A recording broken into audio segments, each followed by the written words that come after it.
계시록 1장 9절부터 20절까지 읽겠습니다. 나 여호와는 너희 형제요 예수의 환난과 나라와 참음에 동참하는 자라. 하나님의 말씀과 예수의 증거를 인하여 밤모라 하는 섬에 있었더니 주의 날에 내가 성신에 감동하여 내 뒤에서 나는 나팔 소리 같은 큰 음성을 들으니 가로되 너 보는 것을 책에 써서 에베소, 스마나, 버가모, 도아디레, 사도에, 빌라델비아, 라우디게아 7교회에 보내라 하시기로. 몸을 돌이켜 나더러 말한 음성을 알아보려고 하여 돌이킬 때에 7 금촛대를 보았는데 촛대 사이에 인자 같은 이가 발에 끌리는 옷을 입고 가슴에 금띠를 띠고 그 머리와 털에 희기가 흰 양털 같고 눈 같으며 그의 눈은 불꽃 같고 그의 발은 풀무에 단련한 빛난 주석 같고 그의 음성은 많은 물소리와 같으며 그 오른손에 7 별이 있고 그 입에서 좌우에 날선 검이 나오고 그 얼굴은 해가 힘있게 비치는 것 같으나 내가 볼 때 그 발 앞에 엎드려 저 죽은 자 같이 되매 그가 오른손을 내게 얹고 가라사대 두려워 말라. 나는 처음이요 나중이니 곧 산자라. 내가 전에 죽었었노라 볼지어다 이제 세스토로 살아 있어 사망과 음부의 열쇠를 가졌노니 그러므로 내 본 것과 이제 있는 일과 장차 될 일을 기록하라. 내 본 것은 내 7 손에 7 별의 비밀과 7 금촛대라. 7 별은 7 교회의 사자요 7 촛대는 7 교회니라.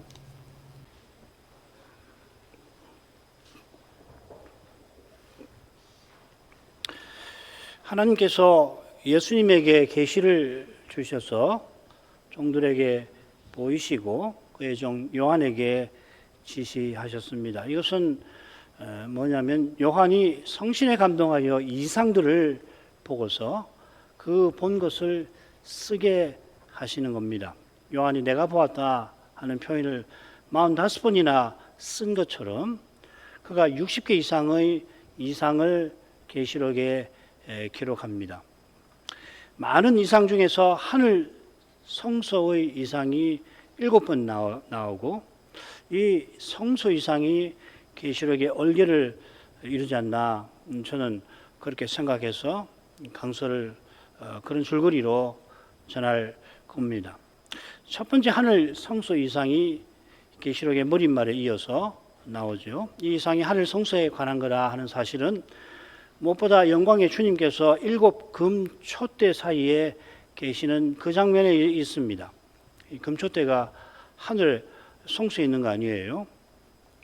자, 이것은 신약교회의 정체와 관련해서 중요한 의미와 교훈을 담는 겁니다. 신약교회가 하늘 예배에 참여하듯이 이 교회는 성신이 내주하셔서 하나님과 그리스도를 모십니다. 바울과 베드로 사도는 교회를 성전이라 분명히 교훈합니다. 교회가 성전인 것은 그리스도가 성전이신 까닭이죠. 이는 그리스도께서 성신을 그리스도의 영으로 우리에게 주셔서 우리가 그리스도의 몸과 지체가 되게 하신 그 일과 딱 붙어 있습니다.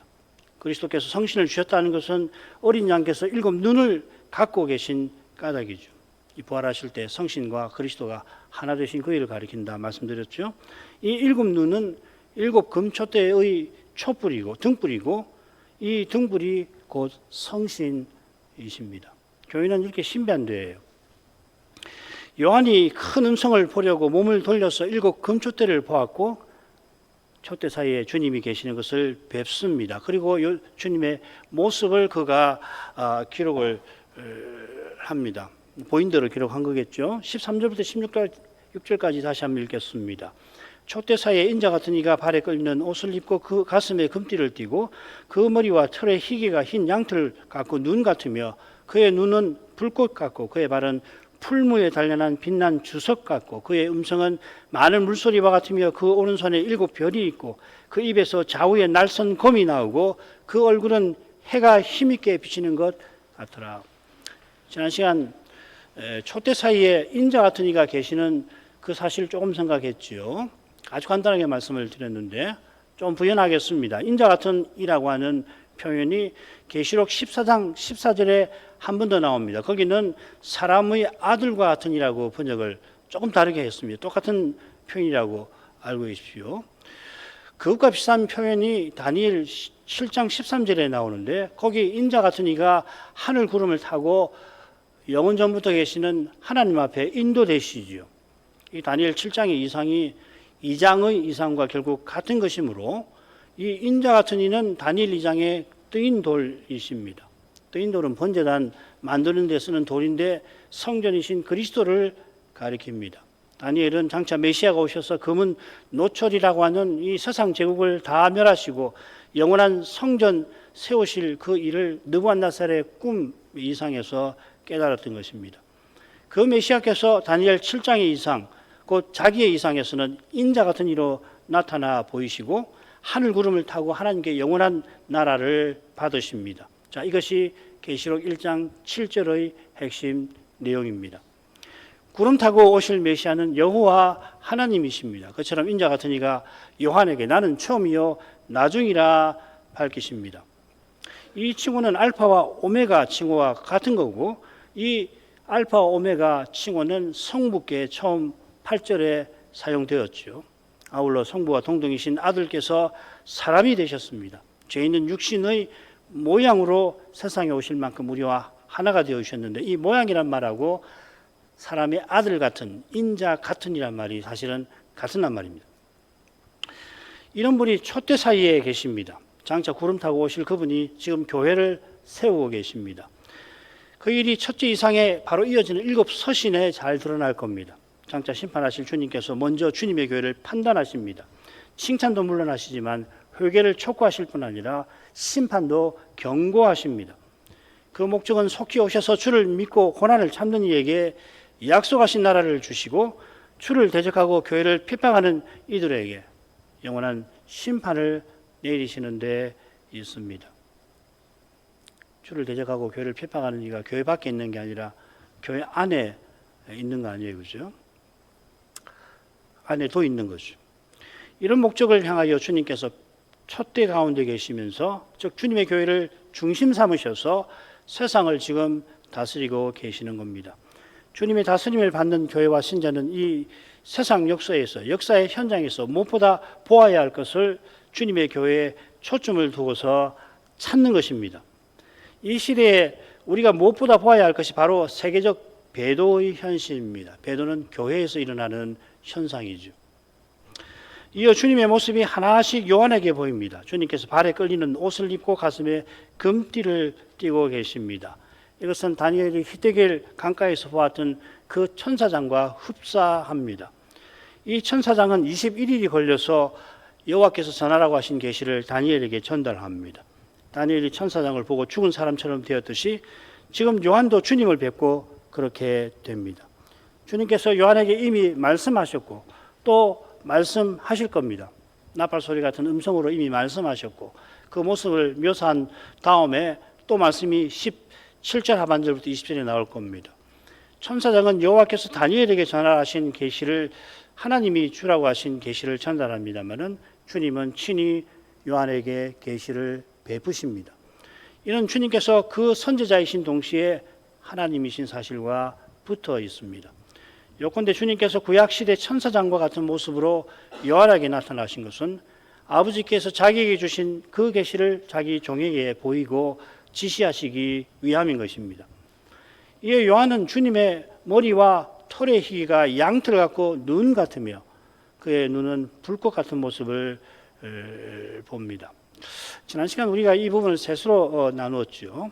처음 발에 끌리는 옷부터 해가지고 그의 빛난 주석 같은 발까지가 한 부분이고요. 많은 물소리 같은 그 음성과 입에서 낯선 검이 나온다는 부분까지가 둘째 부분이고 해와 같이 빛나는 그분의 얼굴이 셋째 부분인데 첫째 부분과 셋째 부분이 사실 연결이 될 겁니다. 자, 그러면은 첫째 부분을 아예 넘어가죠. 먼저 주님의 머리와 눈에 관한 부분을 보십시다. 이 부분은 마지막 부분인 해와 같이 빛나는 얼굴과 붙어 있습니다. 그래야 이 부분을 이해하기가 쉬워요. 주님의 머리털만 아니라 머리도 양털이나 눈처럼 힙니다. 이게 어색하다고 생각해서 그러는지 영어 번역을 보니까 그냥 주님의 머리의 털이 희다 이렇게 새긴 역분들이 들어 있어요. 원문은 머리와 털, 머리도 희다 이렇게 되어 있습니다.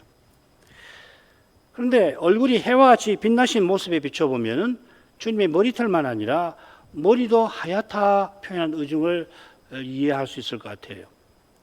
요한이 묘사하는 주님의 모습은 빛이신 주님을 보여주는 것 같습니다. 다메섹 도상에서 주님께서 바울에게 그처럼 나타나셨죠. 주님의 영광빛에 바울의 핍박자 바울의 눈은 멀었고 주님의 영광 앞에 그는 땅에 엎드려졌는데 그때 주님께서 거룩한 계시를 그에게 베풀어 주셨습니다. 실로 위대한 계시입니다. 나는 네가 핍박하는 예수라 하는 계시지요.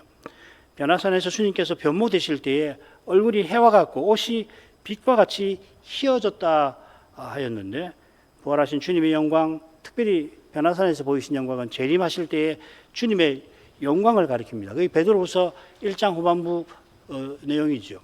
3장과 관련되는 겁니다. 빛이신 주님의 머리와 털이 희기가 양털과 눈과 같아 있는데 계시록에서 이 희다라고 하는 이 속성이 어디 나오는지를 쭉 조사해 볼 필요가 있는데요. 성도에게 주시는 흰 옷에 나오고요.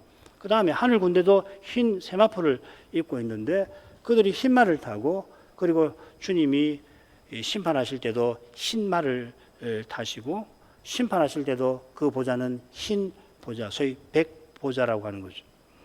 성도의 흰옷은 그리스도의 피에 씻은 결과입니다. 속죄하심을 입은 순결함을 뜻할 겁니다. 죄인을 순결하게 하시는 주님께서 흰말 타시고 원수를 치시고 흰 보좌에서 심판하십니다. 심판하시는 주님을 대동한 천군도 흰옷을 입고 흰 말들을 탑니다. 마치 빛이 어둠을 몰아내듯이 우리 어린 친구들, 청소년들은 만재지향 시리즈에서 이런 장면, 비슷한 장면을 몇 번 볼 수 있죠, 그죠? 그 양반이 이 성경을 연구한 사람이라 이런 데 이미지를 가져왔을 것 같아요. 빛이 어둠을 몰아내듯이 악한 무리가 주님과 군대 앞에 굴복하는 겁니다.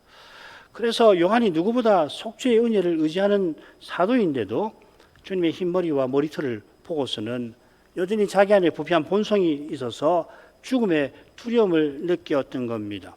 이런 주님이 7 금초대 사이에 지금도 거닐고 계십니다. 주님께서 자기를 바라는 백성을 위해서는 그 거룩한 어미를 가려주시지만은 주님의 사랑에 감싸가지고서 이 어미를 견디게 해주시지만은 교회를 허무는 이들은 결코 그냥 두지 아니하실 것입니다. 누구든지 주의 성전을 더럽히면 하나님이 그 사람을 멸하시리라. 이 더럽힌다는 말하고 멸하시라는 말이 같은 말입니다. 오직 주님의 거룩한 영광이 주님의 교회에 비칠 때에 그러면 죄의 어둠이 숨기지 못하고 물러가는 겁니다. 주님의 영광을 보지 못하면 여전히 죄 아래 사는 수밖에 없지요. 교회 문제가 해결될래야 될 수가 없고 신자의 문제가 풀어질래야 풀어질 수가 없을 것이고 오히려 반대가 될 것입니다. 이어 주님의 발이 풀무에 단련한 빛난 주석 같아였습니다. 이 모습이 두아디라 교회에 보내는 서신 처음에 주님의 불꽃 같은 눈과 함께 나오죠. 2장 18절입니다. 비슷한 이미지가 또 한 군데 나오는데 계시록 10장에서 힘센 천사, 그리스도를 연상케 하는 천사의 모습에 이렇게 나옵니다. 이 천사는 구름을 입고 머리 위에 무지개가 있고 그 얼굴은 해와 같고 그 발은 불기둥 같아였습니다. 그래서 어떤 학자는 이거 가브리엘을 말할 거다 하는 사람도 있고 어떤 학자는 아니 그리스도라고 합니다. 그만큼 이 부활하신 주님을 이 힘센 천사가 연상시킵니다. 계시록에는 이 신비한 그리스도와 같으면서도 천사라고 불리는 그런 존재들이 몇 번 나오죠. 요한계시록 1장 1절에도 사실은 그런 천사일 겁니다. 다음에 이야기해 드리죠. 한 발은 바다를, 다른 발은 땅을 밟고서 뭐라고 그러냐면은 심판이 더는 지체치 않을 것이라고 하늘을 향하여 선언을 합니다. 바다와 땅은 온 세상을 가리킵니다. 영광의 주님께서 빛나는 주석 같은 발로 온 세상을 밟고 계시는 것입니다. 불꽃 같은 눈으로 만민을 살피시고 만사를 보십니다. 그처럼 금초대 사이를 거니시는 주님의 교회에서 일어나는 일들을 다 살피십니다. 왜 이 일들은 보시지 아니하시는 겁니까? 왜 이 일들은 그냥 내 동댕이 치고 계시는 것입니까? 우리는 그렇게 때때로 어려울 때 그런 말이 나옵니다만 그럴 리가 없습니다. 하나님은 만사를 살피시고 모든 사람의 폐부를 보고 계시니까 당장에는 억울하게 생각되고 이치에 맞지 않겠다고 생각하더라도 결코 그렇게 마냥 흘러가게 하시지 않을 것입니다. 둘째 부분은 음성 7별 검이 나옵니다. 앞서 말씀드린 대로 주님의 음성, 주님의 입은 자연스럽게 서로 짝을 이루겠죠, 그죠? 입하고 음성하고 말이에요. 가운데 나오는 오른손의 7별도 얼른 읽으면 음성하고 입의 검과 이질적으로 보일 것 같습니다만은 7별이 말씀 잘하는 사자라고 한다면은 셋을 하나로 묶는 것이 자연스럽습니다. 자, 먼저 많은 물소리 같은 음성이 어떤 음성일까 생각해 보십시다. 이게 무슨 말이냐면 많은 물소리 같다고 그러니까 큰 음성이겠구나. 그렇게 쉽게 생각하지 말자는 이야기죠. 다 찾아봐야 합니다. 그런데 다행이란 말은 나오는 횟수가 성경 전체에서 4번밖에 없어가지고 저로서는 시간을 단축할 수 있죠, 그죠? 그게 뭐 수십 개가 된다면 다 읽어야 되니까. 그러고서 뭐 20개가 있으면 20번 전부 그 구절과 앞뒤 문맥을 봐서 결론적으로 많은 물소리 같다라고 하는 것은 이런 뜻이겠구나. 이렇게 결론을 내릴 수 있는데 4번밖에 나오지는 않습니다. 계시록에 3번 나와요. 여기 1번 나오고 2번 계시록에 더 나오고 다른 한 번은 에스겔에 1번 더 나옵니다. 이 4가지를 놓고서 우리가 이 많은 물소리 같다고 하는 음성은 어떤 의미가 있을까 생각해 보자는 겁니다. 성경은 항상 이렇게 봐야 합니다. 그러자고 상식적으로 많은 물소리 같으니까 내가 큰 바다에 배를 타고 가서 보니까 이 물소리가 정신이 없어갖고 크고 사람을 압도하고 뭐 이런 소리인가 보다. 물론 그런 점이 있겠지만 성경을 보면 다른 점을 찾을 수가 있을 것 같아요. 한번 보십시다. 계시록에 큰 음성은 굉장히 많이 나와요. 19번이나 나옵니다. 그러니까 지금과 똑같이 많은 물소리 같은 음성은 2번 더 나옵니다. 14장, 19장에 나옵니다. 퍽 재미있는데 둘은 14만 4천과 하나님 종들이 찬송하는 소리를 많은 물 같은 음성이라 하였습니다. 그러니까 큰 소리겠죠, 그죠? 14만 4천이라는 건 모든 구원받은 성도를 상징하는 수일 텐데 얼마나 소리가 커요. 그런데 하나님의 종들이 찬송하는 그 찬송 소리에 이 표현을 썼다는 겁니다. 그러니까 이 통계만 갖고서 주의 음성이 찬송하는 소리라 해석하기는 곤란하겠죠.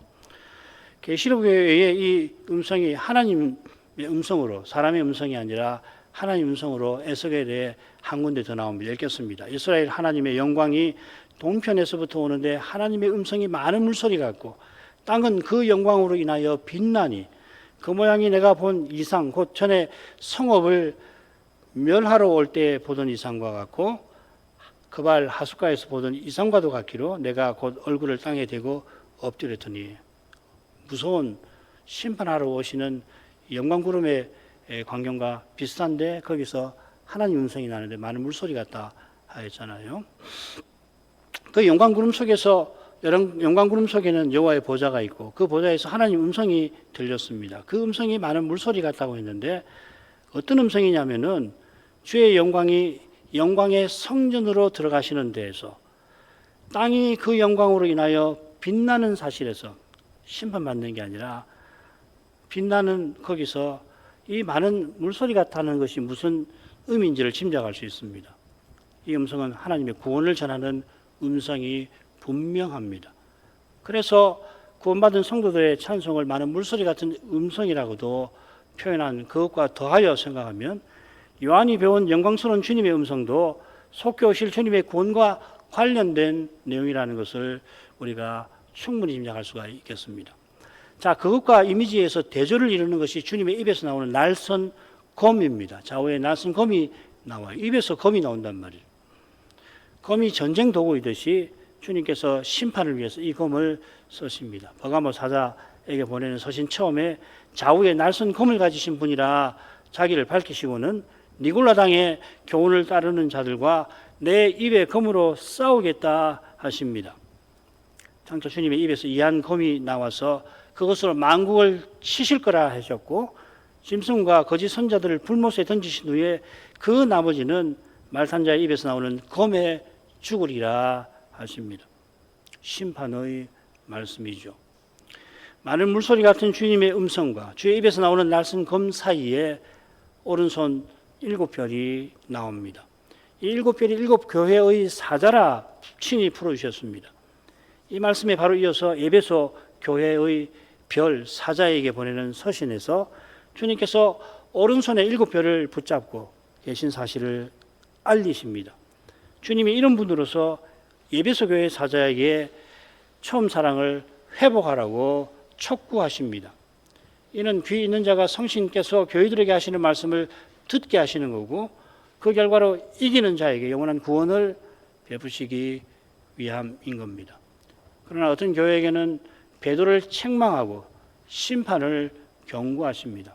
그러니까 이 7별의 사자를 통해서 구원에 관한 말씀과 심판에 관한 말씀을 함께 전하게 하신다는 이야기죠.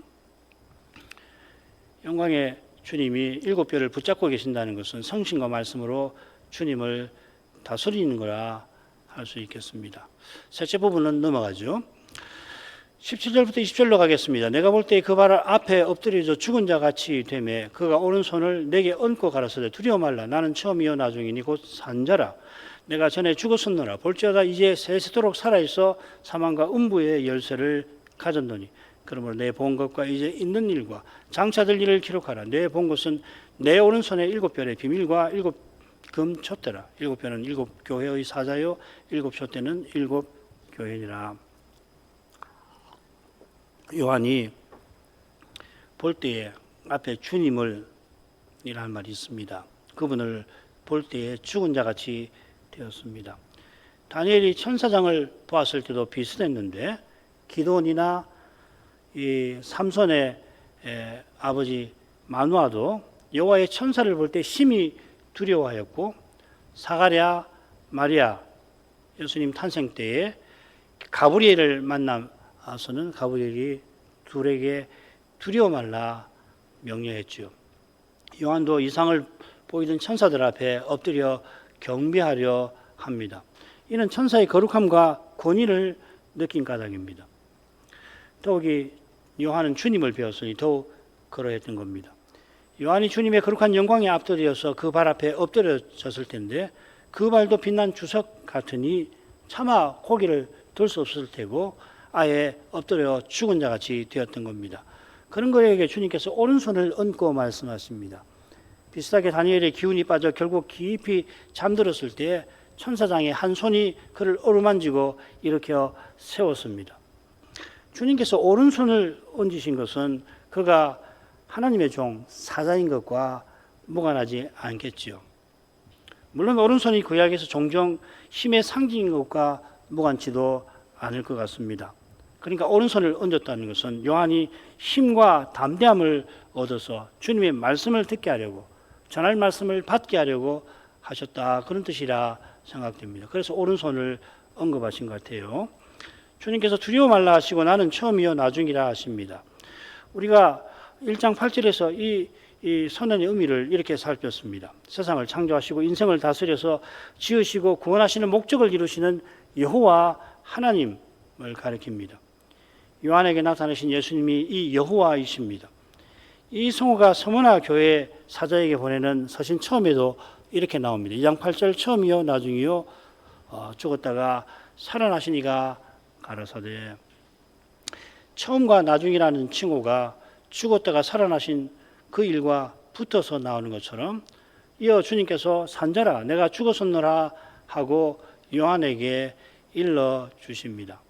여기 이 산자라고 하는 것은 부활하신 것을 가리키겠구나 그렇게 생각이 쉬운데 이거는 하나님의 칭호입니다. 구약 때부터 영생하시는 하나님, 사시는 하나님을 가리킵니다. 그러니까 산자라 하실 때 주님의 부활을 가리킨 말씀하셨다고 단정하기 힘듭니다. 구약을 보면 이 처음이요 나중이라고 하신 그 칭호와 붙어있는 칭호라고 볼 수 있겠습니다. 요한복음에도 주님께서 나는 스스로 목숨 버릴 권세도 있고 다시 얻을 권세도 있다 하시면서 자기의 신성을 나타내시지 않았습니까? 이 산자이신 주님이 전에 죽었었노라 하십니다. 이게 어마어마한 대조 아니에요? 생명이신 그분이 전에 죽으셨다는 겁니다. 우리를 위해서. 어떻게 이게 가능합니까? 생명이 죽을 수 있습니까? 생명 자체이신 분이 어떻게 죽을 수 있냐는 말이에요. 가능한 일입니까? 우리의 구원은 가능한 일입니까? 우리가 구원받을 수 있는 가능성이 우리에게 조금이라도 있습니까? 하나님께는 어떻습니까? 하나님 대체 어떤 일을 하셔서 우리를 구원하시는 겁니까? 산자이신 그분이 생명을 버리셨어요. 이게 우리의 구원입니다. 우리는 이런 구원을 받아놓고서 이 알량한 목숨을 부지하려고 그렇게 안간힘을 쓰는 겁니까? 왜 우리가 그렇게 생겨 먹었습니까? 성경을 가르쳐야죠. 우리가 육의 몸을 입고 있어서 이 썩는 이 몸을 입고 있어서 스스로는 그럴 수밖에 없다는 것을 교훈해 주지 않습니까? 그럴 때마다 산자이신 주님이 나를 위해 전에 죽으셨다라고 하는 이 사실을 기억해야 할 겁니다. 그러지 않으면 죽음의 문제를 해결할 수 없어요. 죽음의 문제를 해결하지 않으면 믿음의 실질이라고 하는 것은 사실은 말에 불과할 수밖에 없는 거 아니에요. 결국 그 문제 아닙니까? 죄와 죽음의 현실에 직면해서 어떻게 의와 부활의 생명을 발휘할 것인가?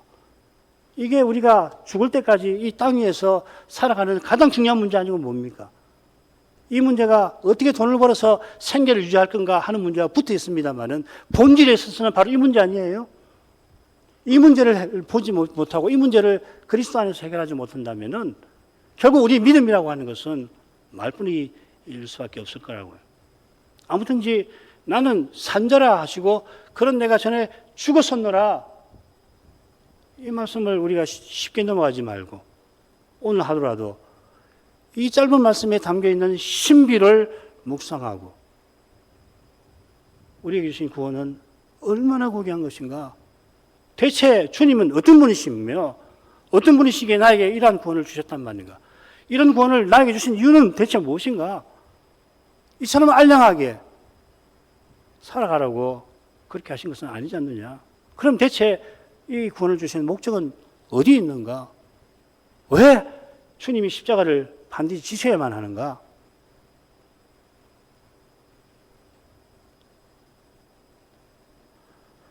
전에 죽었었다 하는 것은 십자가에 죽임 당하신 것을 가리킵니다. 그래서 죽임 당한 어린 양. 앞절에서 요한이 죽은 자 같이 되었다 했는데 주님은 산자이신데 죽은 자가 되셨습니다. 같은 낱말입니다. 네크로. 생명 자체이신 분이 죽은 자가 되셔서 죄로 죽은 우리를 영원히 살리셨습니다. 이는 선한 목자가 양들을 위해서 목숨 버린다 하신 그 놀라운 말씀만큼이나 우리의 생각과 경험에 도무지 있을 수 없는 그런 일이에요. 목자가 양을 위해서 죽는다? 그런 일을 들어보셨습니까? 그만큼이나 어쩌면 그보다 더 충격적인 말씀일 겁니다. 우리 죄가 얼마나 심각한지 모릅니다. 우리에게 주신 부활 생명이 얼마나 고귀한 것인지 모릅니다. 억만감에 이 생명을 비길 것입니까? 이런 생명을 갖고도 여전히 불만인 여기에 그리스도를 얻고도 여전히 부족하게 여기에 그리스도를 얻는다고 고백하고서 도저히 만족이 안 된다면 그건 우리의 근원적 부패를 가리키는 게 아니고 무엇이겠습니까? 여러분, 이 부패함이 사라질 날이 반드시 옵니다. 좌절하지 마시고 오늘 또 이런 말씀 듣고 와서 또 그렇게 될 거예요. 그러나 이 부패가 다 사라지는 날은 반드시 온다. 그리스도는 다시 오신다. 지금 내가 풀지 못하는 사람으로서 도저히 풀 수 없는 문제 자체가 뭔지도 모르는 그런 문제 앞에 있더라도 그분은 다시 오십니다. 그분이 다시 오시면은 모든 문제가 이미 풀어져 있다는 걸 알 거예요. 그때 알고 사실 이미 풀어져 있다는 것을 그때 환히 알 것입니다. 그리고 지금도 아는 방법이 있어요. 말씀입니다. 말씀에 빛이 비추면은 그 놀라운 진리를 다는 아니지만 이 엄청난 고통 가운데서도 알게 해주시는 거라고요. 그날 주님을 뵙는 그날 죽음과 음부도 둘째 사막 불못에 던져질 거라고 했습니다. 이 상징이겠죠, 그죠? 얼마나 놀라운 상징입니까? 죽음과 사망과 음부도 불못에 던져진다. 뭘 말하는 것입니까? 전에 죽은 자 되셨던 주님이 볼지어다 하시며 내가 이제 세세토록 살아있다 요한에게 선언하십니다. 이 영원한 생명은 산자이신 하나님께 본래 있던 생명이 아니라 죽은 자 되시기까지 순종하셔서 얻으신 그 생명, 우리에게 주시기 위한 생명, 곧 부활 생명입니다. 우리를 위해서 친히 얻으신 것입니다. 주님이 이런 생명이 부족해서 얻으려 하신 게 아니죠. 오직 죄와 허물로 죽은 우리에게 주시려고 친히 죽은 자 되시기까지 해서 얻으신 것입니다. 아버지께서 우리 모두를 위해서 자기 아들을 아끼지 않고 내어주셨다는 그 말씀이 생각나게 하는 표현입니다. 세세토록 살아계시는 목적은 사망과 음부의 열쇠를 갖고 계신 것과 붙어 있습니다. 이 말씀을 이해하는 도움이 되는 말씀이 계시록 3장 7절 빌라델비아 교회 사자에게 편지하기를 거룩하고 진실하사 다윗의 열쇠를 가지시니 곧 열면 닫을 사람이 없고 닫으면 열 사람이 없는 그이가 가라사대 하는 이 말씀에서 생각을 해볼 수 있습니다. 부활하신 주님은 다윗의 열쇠를 가진 분이라고 자기를 소개하십니다. 이게 이사야 22장에 나오거든요. 보면은 그게 같아지죠, 그죠?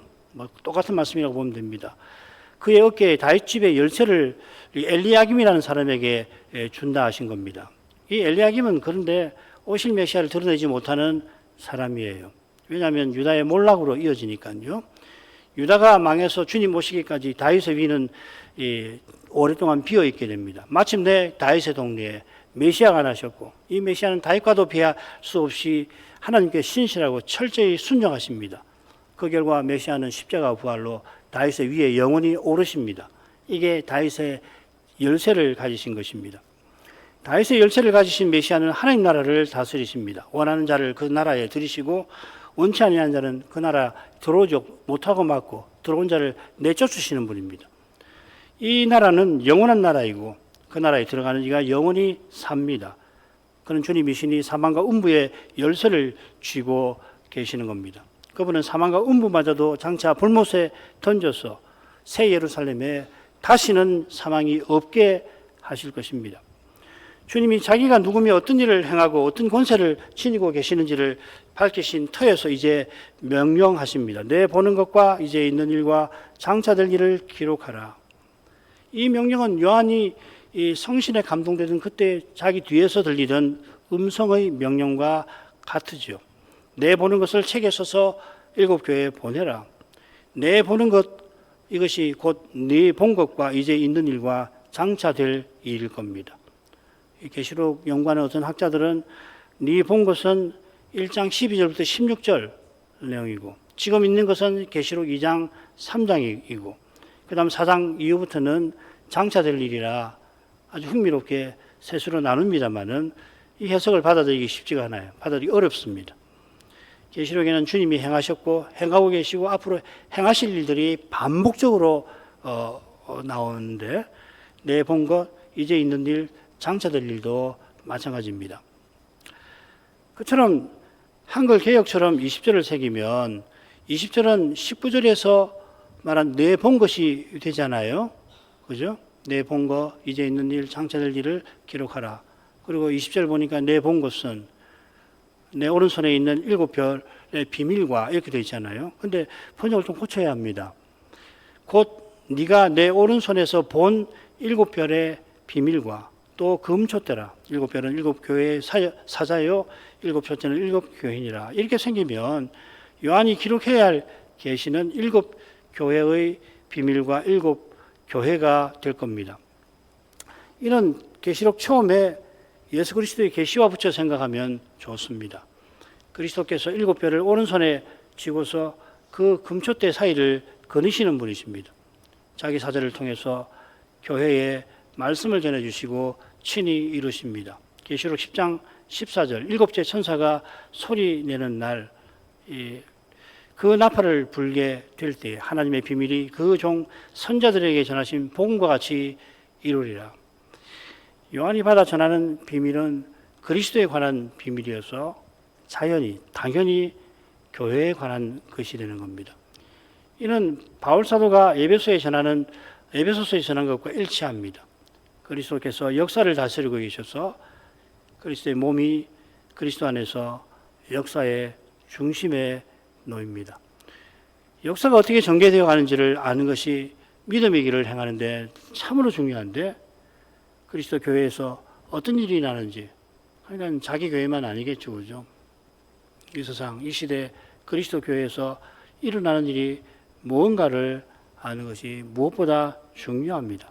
세상 돌아가는 거 알기 위해서 얼마나 많은 지식이 필요합니까마는, 아무리 많은 그런 지식이 있더라도 그리스도 교회에서 일어나는 일이 뭔지를 알지 못한다면, 그 현실에 귀를 닫는다면, 그 많은 지식이 시대를 분별하는 일에 오히려 혼란을 가져오고야 말 것입니다. 그처럼 교회에서 일어나는 일을 볼 수 있는 그 길은 주님께서 친히 말씀하시는 그 말씀을 듣는 것밖에 없습니다. 기도하겠습니다. 거룩하신 아버지, 주의 사도가 아마도 죽는 날이 가까운 그때에 그렇게 나이 많은 노인을 로마 제국은 황제 숭배의 악습에 빠져서 국사범으로 만들어서 사람들을 아예 접촉하지 못하도록 황제 숭배에 장애되는 일을 하지 못하게끔 섬에다가 귀양을 보냈습니다마는, 주께서는 그렇게 힘없어 보이는 한 인생을 통해서 로마 제국은 물론이고 그 제국에서 일어나는 온갖 악한 일들의 근원이 되는 죄의 권세를 하나님이 그리스도를 통해서 어떻게 물리치시고 나가시는지를 그를 통하여 계시하여 주셨습니다.